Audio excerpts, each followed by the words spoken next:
Hello, friends. Chris Corsi here, president of Thrive Today, and I want to welcome you to the Relational Skills in Real Life podcast. I'm glad you're here. Today's topic is a good one on why the basics never grow old. That's right. We cannot outgrow the need to grow and strengthen foundational relational skills. For the rest of our lives, we will benefit from any practice that we do to strengthen these key skills: how to stay ourselves, how to quiet, how to build some glad to be together joy, how to recognize when we're in enemy mode and get our peace back, how to strengthen our ability to calm and quiet ourselves, to remember joyful moments and share some of our joy with our family and our friends, how to see some of what God sees in this world. Friends, life is filled with opportunities to practice these skills. And so we don't reach a place where we've arrived, where we have arrived and we don't need to practice anymore. This is a lifestyle, as my friends and I like to call living an Emmanuel lifestyle, where we live with the awareness of God's peaceful presence.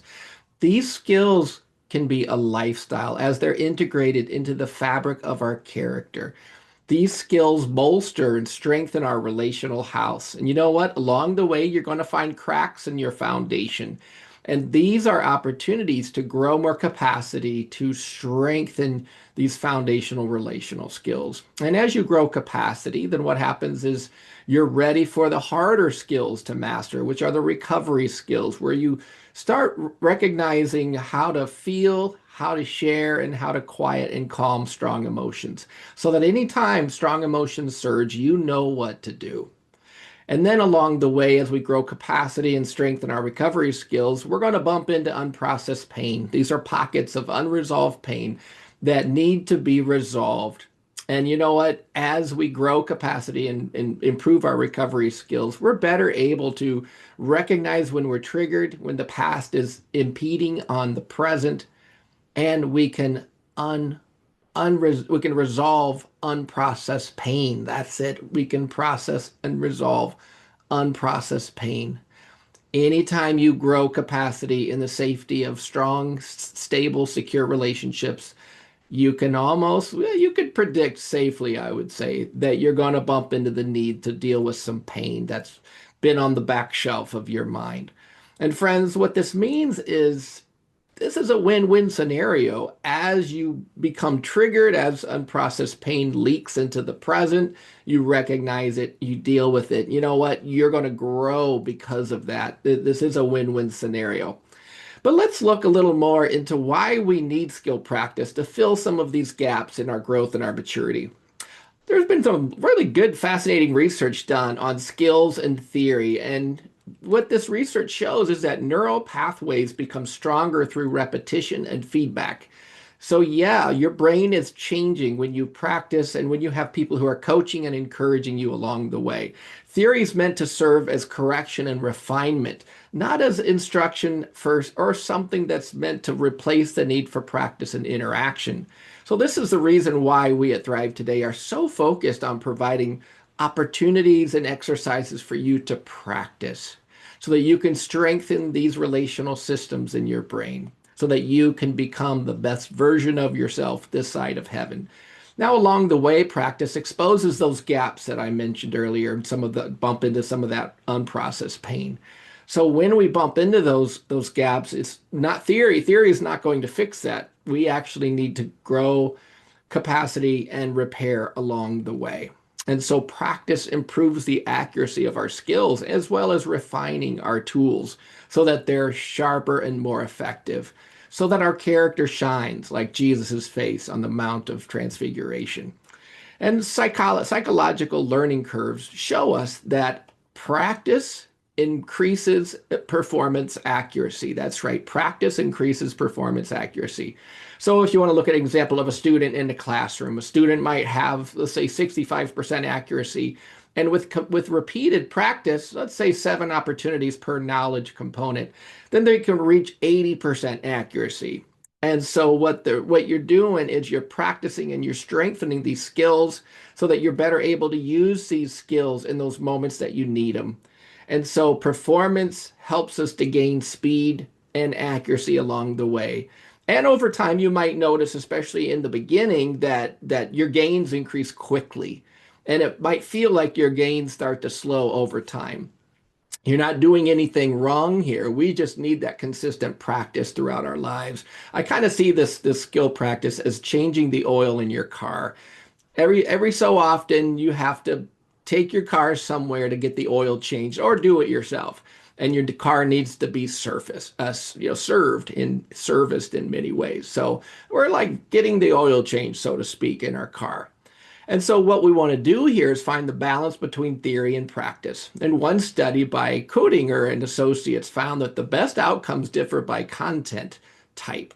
So for facts or what we would call information recall, practice only training produced larger learning gains than study plus practice.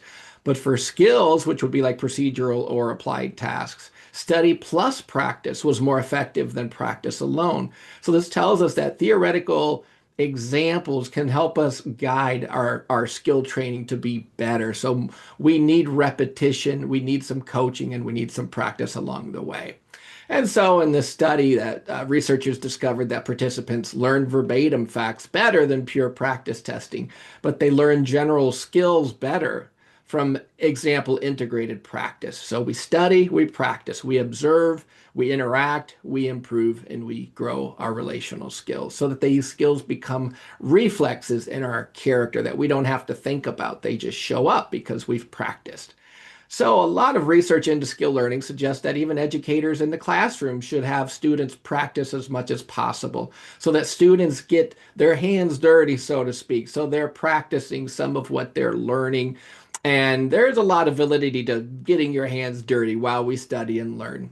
And so guided practice with theory and feedback is what grows relational skills. That's why we have the theory, the teaching, but we need the practice. And so this is really shown in a lot of studies on skill practice to improve learning outcomes.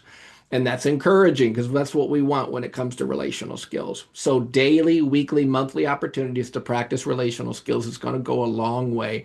And this is really what the life model talks about, that we have a multi-generational community of people. So interacting with people who have a diversity of skills, where some of us need to receive a little more life, some of us need to give a little more life. And you know what? Thinking about this, it reminds me of the season in my life where I discovered I was missing return to joy skills. I spent so much of my time trying to avoid shame and people please and trying to keep people from being upset with me. And friends, this was exhausting. It was not fun. I was missing relational skills. I didn't know how to feel my feelings, shame in this example, share my feelings and calm and quiet it. So I spent a lot of time fear and avoiding what I felt like would be too much for me to handle. And when I started to grow capacity and actually deal with the pain that was driving this bus, it changed my life. I found Jesus's warm, inviting presence in the places where I felt alone in my life, in some of those hard places. And I was able to disarm some of these landmines, these pain landmines. But along the way, I needed more than healing. I actually needed practice. And so I needed interaction. I needed models and I needed people that I could observe, feel shame, share that shame, and calm and quiet. And friends, I was shocked when I would see people be able to do that. How can they do that? So I watched as people reflected their skills and their faith in a relational way, which reminds me a lot of James 2:18, which says, but someone will say, you have faith, and I have works. Show me your faith without works, your works, and I will show you my faith by my works. So I needed to observe and watch people be able to emulate these skills. And in fact, Jen and I actually went through all the training tracks of our Thrives. Once we had enough people trained, we were able to go through the tracks, track 1, track 2, and track 3. And that really helped our skills. It was actually a blast. It was a wonderful experience. But the point here is we never outgrow the need to go back to the basics of relational skills to grow capacity and reinforce our relational skills. And friends, even right now, today, I want to invite you here to notice if your brain's relational circuits are working right now. Are you feeling peaceful in your body? I want to invite you to scan your body right now and just notice where you feel peaceful in your body, your muscles, right? From the top of your head to the soles of your feet. You're breathing. And if you notice any place in your body where there's tension, then let's invite God to bring his blanket of peace to this area of your body. So you can even pray with me if you like. Lord Jesus, I invite you today to speak into and calm the storm in my mind and my body.